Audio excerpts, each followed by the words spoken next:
hay una serie de herramientas que existen y que han funcionado siempre. Solo hay que aprender a usarlas adecuadamente durante toda nuestra vida, no solo en la infancia.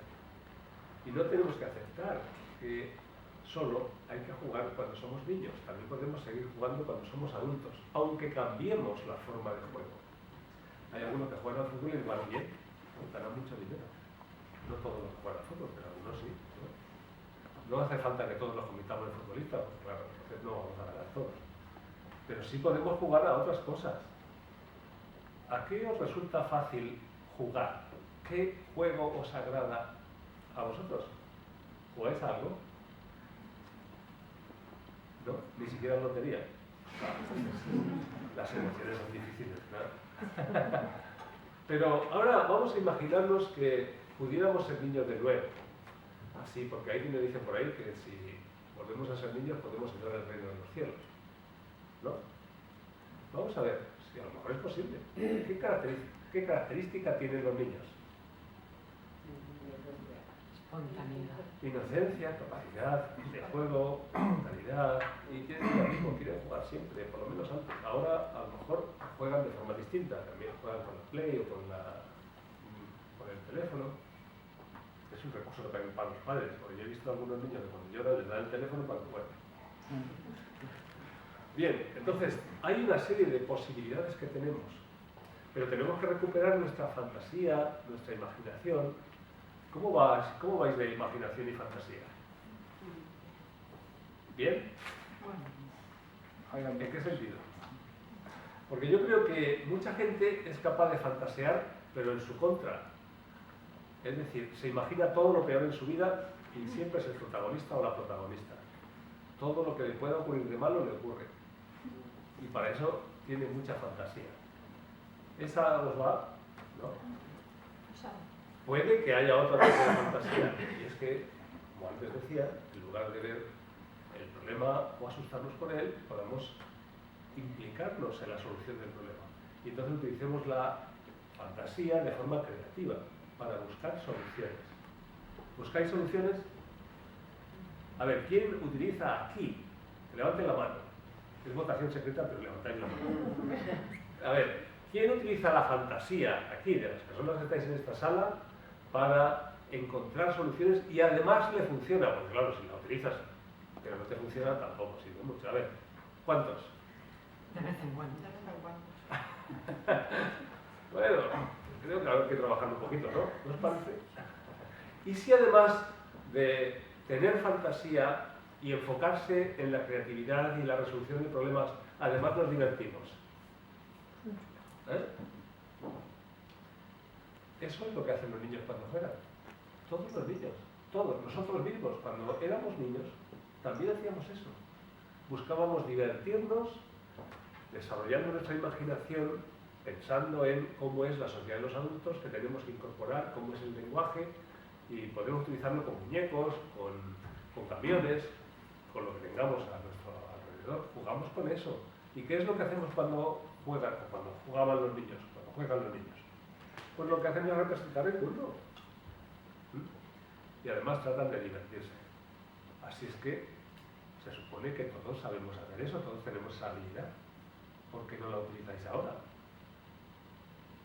¿Por dónde se os quedó? ¿En qué momento de la vida se os quedó? Bueno, cada uno tendrá, eso es información privada, ¿no? Que aquí hay protección de datos. Pero yo os invito a que penséis en eso. En algún momento esa habilidad la teníais, porque la tenemos todos, viene de fábrica. Está en nuestro código genético, está en nuestra estructura, porque eso es un elemento de supervivencia fundamental. Y además no solo en los seres humanos. Resulta que las observaciones que se han hecho en los seres vivos muestran, especialmente en los animales, que todos los animales juegan cuando son cachorros para aprender a desarrollar las habilidades de la especie. Todos, sin excepción. ¿Y por qué nosotros nos empeñamos en dejar de jugar? O en jugar a juegos raros que solo nos hacen perder o sentirnos mal o sufrir. ¿Por qué? Bueno, no importa el porqué, cada uno tendrá el suyo, o no hay ningún porqué, simplemente pues es como el pecado original. Alguien lo puso en algún momento, no nos acordamos quién, podemos echar la culpa a Eva o a quien sea. El caso es que lo tenemos ahí y ahora hay que hacer algo con eso, ¿no os parece?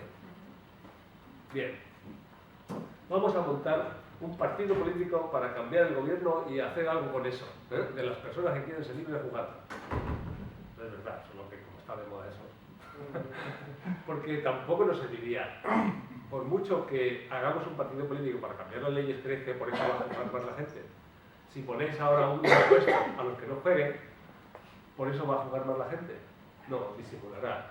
Yo sí juego, relleno la ficha, pongo aquí, yo juego, pero no juegas. O juegas de una manera que no te sirve. Porque eso no puede ser impuesto. El deseo de cambio, de transformación, el deseo de disfrutar, tiene que ser algo propio, tiene que ser algo que nazca en nosotros, ¿o no? Tiene que ser algo que nos enamore. Cuando aquí alguien se ha enamorado, que claro, esto es respetable, pero por si acaso, porque ahora ya no es tan fácil enamorarse. En otras épocas se enamoraba todo el mundo en cualquier momento, luego no conseguía lo suyo, pero ahora es difícil, ¿no? Bueno, entonces, ¿os habéis enamorado en algún momento? ¿Sí? Seguro. A ver, levantad la mano. ¿Quién no se ha enamorado nunca? Bueno, entonces ya aquí tenemos acuerdos, ¿no? Por lo menos sabemos de lo que hablamos, ¿no? Cuando nos enamoramos, esa emoción que surge es porque alguien nos dice que tenemos que enamorarnos. No. Incluso suele pasar al contrario, como en Romeo y Julieta y todas estas cosas, ¿no? Que nos enamoramos a veces de las personas menos adecuadas, según la familia, según el entorno. Y no sabemos por qué lo hacemos, porque es algo que no es racional, es algo que nos surge. Luego ya veremos si tenemos que arreglarnos algún chip para enamorarnos de la forma adecuada, pero por ahora estamos bien. ¿No es así? Hay cosas que nos van ocurriendo y tienen que ver con las emociones, que nos emocionan, que nos activan, que nos despiertan el deseo, sobre las cuales nosotros no tenemos voluntad. Ocurren, ¿sí o no? Muy bien, entonces tendremos que hacer esto o jugar de tal manera que no sea por imposición y que precisamente cuando nosotros tenemos sentimientos naturales y alguien nos impone sentir de otra manera, nos rebelamos y se crean problemas o aceptamos circunstancias en las que nos sentimos esclavizados o chantajeados. Y eso no termina bien. Aunque lo digamos, aunque en las circunstancias digamos, sí, todo esto es perfecto, te doy las gracias, creo que me has abierto los ojos de lo que me conviene en la vida, renunciando a ese amor que evidentemente era una fantasía, porque no podía ser feliz con esa persona. Pero toda la vida te quedas dudando. ¿Y si esta persona fuera la verdadera y hubiera acertado a la primera? Bien, pero vamos a dejar este tema, que es un tema muy complicado, y vamos a otros que nos emocionen de forma más cercana. ¿De acuerdo?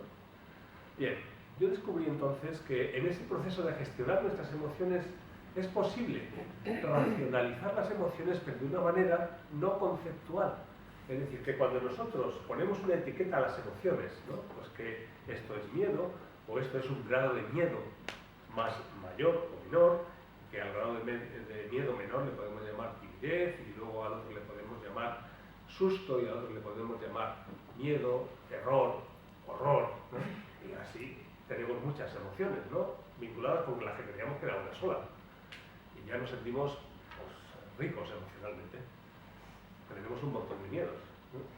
Creíamos que solo era uno y hay muchos, ¿no?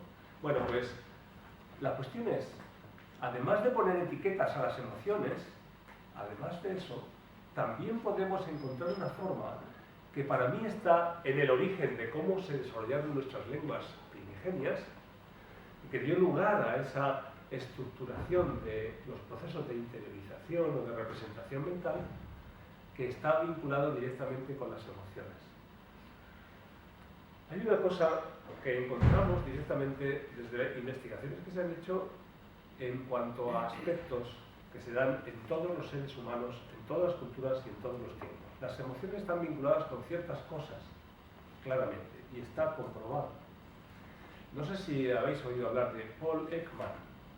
Paul Ekman es un norteamericano, psicólogo, antropólogo, que pues, un día presentó un proyecto de investigación a los Estados Unidos, el departamento, ¿no? Lo presentó en un buen momento. Resulta que le sobraban como 4 millones de dólares y no había otra propuesta y se la dieron a él. 4 millones de dólares para investigar sobre las emociones en distintos lugares del mundo. Estuvo viajando por distintos países, con distintas culturas, tanto en nuestro sistema social actual, occidental o moderno, como digamos, y también entre las personas que estaban pues, más aislados en selvas o en montañas, que no tenían tanto contacto con lo que llamamos civilización.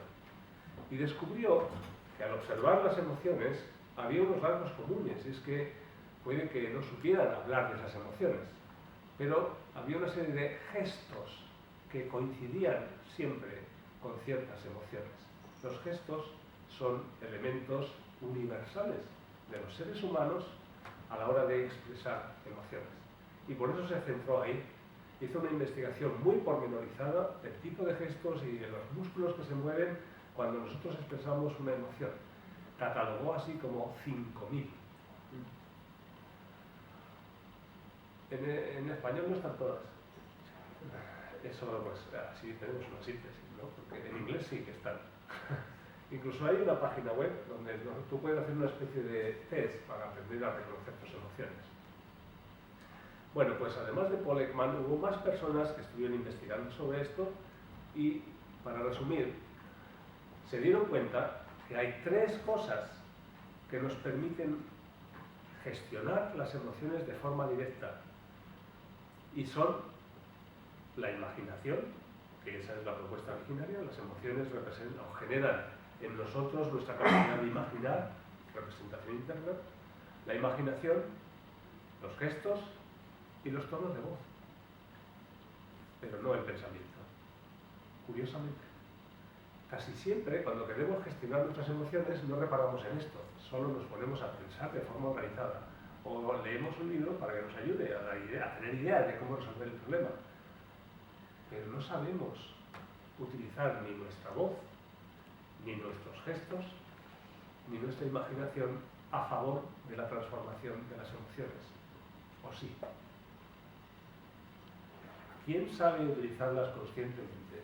¿Quién sabe utilizar el tono de voz para cambiar los estados emocionales en otras personas o en nosotros mismos?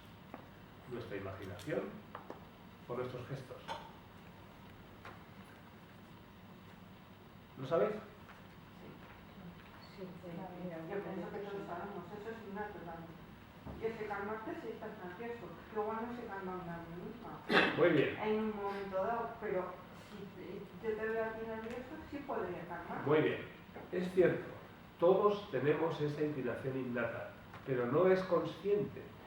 Nos sale de forma espontánea cuando vemos a una persona triste que tratamos de ponerle el brazo por encima del hombro o le hablamos más suave, con cercanía y con cariño, ¿no? Y ahí estamos implicando el tono de voz, incluso a veces le decimos cosas que tienen que ver con la imaginación, es decir, que se imagine cosas agradables, y ahí sale de forma espontánea, porque esto no es un invento, es una observación de una habilidad natural que luego no desarrollamos o no aprovechamos completamente porque se queda ahí como extinguido. Es un impulso natural que se queda ahí en los mínimos. Y sí, a veces nos sale cuando las personas nos caen bien, cuando las queremos, pues entonces el afecto nos hace aproximarnos y hacer una serie de gestos inconscientemente. No sabemos lo que significa, no sabemos por qué lo hacemos, pero lo hacemos. Y casi siempre hacemos todo lo mismo. ¿Sí o no? Sonreímos, pasamos el brazo por los hombros, abrazamos o acariciamos. Hacemos una serie de cosas que sí funcionan, aunque no sea completamente porque no hemos depurado la técnica natural. Es decir, la naturaleza nos da unos elementos primarios, como habilidades innatas, pero que hay que desarrollar, igual que también tenemos la capacidad de comunicarnos por la voz, de hablar, pero si no aprendemos ninguna lengua, pues no hablamos, como ocurre con aquellos niños que se desarrollan fuera de los seres humanos, entre los monos o entre los lobos, que ha habido casos reales, ¿no? Surgió la historia, el mito de Tarzán y de los niños lobos. Y aquí en Andalucía hubo un caso recientemente, bueno, hace unos 40 años o así, de un niño que se había criado entre lobos. Entonces, esas personas evidentemente no aprenden a hablar, pero siguen teniendo la posibilidad de hacerlo. Y si les entrenan, desarrollan la lengua. Pero hay que entrenarlo. No basta con tener esa habilidad innata, sino que hay que entrenarla, depurarla y hacerla más eficaz. Para eso sirve el conocimiento. Eso es a lo que yo me he dedicado, a cómo optimizar esos recursos. Y se puede hacer con mucha precisión. No a ver si estamos inspirados y entonces funciona. Y si no estamos inspirados, tenemos un mal día, pues no hay manera. No es una cuestión de suerte, ni una cuestión de estar bien aspectado, también con todo mi respeto por los astros o por los dioses o los santos. Si luego los astros nos favorecen, yo insisto, ¿no? Que no hay que despreciarlo, pero por si acaso, yo lo digo por si acaso, ¿no? Por si acaso hay personas que no creen en nada, ni en la astrología, ni en los santos, ni en Dios, no creen en nada, y también tendrán alguna posibilidad, ¿no? Y además, si no la tienen ellos, yo quiero ofrecérsela. Quiero presentar opciones para todas las personas, incluso para los ateos, o para las personas que no creen en nada de esto. Yo puedo ofrecerles alternativas contrastables, como ocurre con los procesos científicos, que no impliquen creencias, que sean cosas en las que podamos coincidir todos los seres humanos, independientemente de nuestra cultura, de nuestra lengua, de nuestra formación, de nuestro origen o de nuestras pretensiones. ¿Eso os parece bien? Bien, pues por eso escribo, escribo más libros, y en cada libro voy tratando algunos de esos aspectos. Antes, Ana Maile había hablado de la hermenéutica. Yo, cuando estudié filosofía en la Complutense, pues hice un doctorado en hermenéutica. Seguro que muchos no sabéis lo que quiere decir, aunque no os atreváis a preguntar, porque yo también pasé por ahí. Yo cuando llegué a la facultad y hablaban de la hermenéutica, yo decía, ¿qué será eso? Pero no te atreves a preguntar porque quedas mal, ¿no? Todo el mundo dice, sí, la hermenéutica. Bueno, eso... ¿no? Pero, claro, pues la mayor parte de la gente no sabe lo que significa. Así que ahora os aclaro, y ya vamos despejando algún misterio. La hermenéutica es la ciencia de la interpretación, así de fácil. Por eso uno de los primeros libros que hice fue la interpretación de los sueños. Tampoco es que sea tan novedad, evidentemente también me baso en Freud y en Jung, y tampoco Freud se inventó la interpretación de los sueños, ya existía en la época de los griegos, en el siglo I, antes de Cristo, ya existían intérpretes profesionales de sueños muy buenos. No es nuevo. Pero si nosotros aprendemos a utilizar esos códigos naturales de forma adecuada, no solo como creencias, porque hay quienes interpretan los sueños, por ejemplo, en relación con creencias que han oído y que no han contrastado. Creo que eso es lo que hay que depurar. Porque de oídas, pues a veces acertamos, pero a veces no. Y muchas veces tampoco sabemos cuándo vamos a acertar y cuándo no. Hay muchos refranes que se refieren a los sueños, ¿no? Si, por ejemplo, hay un refrán que dice, si sueñas con que se te caen los dientes, eso quiere decir que se te mueren los parientes. Y como rima, nos lo creemos. Y entonces, claro, se te cae un diente y tú estás viendo, a ver quién va a palmar. Y vamos a ver si merece una buena herencia, por lo menos, ¿no?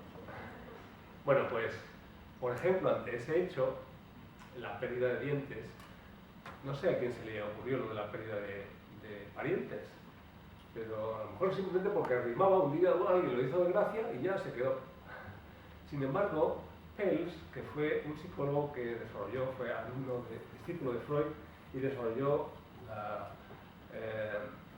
la terapia Gestalt, pues entonces él publicó un libro que se llama Yo, hambre y agresión. Y en ese libro él dice que los dientes, por ejemplo, son el elemento más agresivo que tenemos en el cuerpo.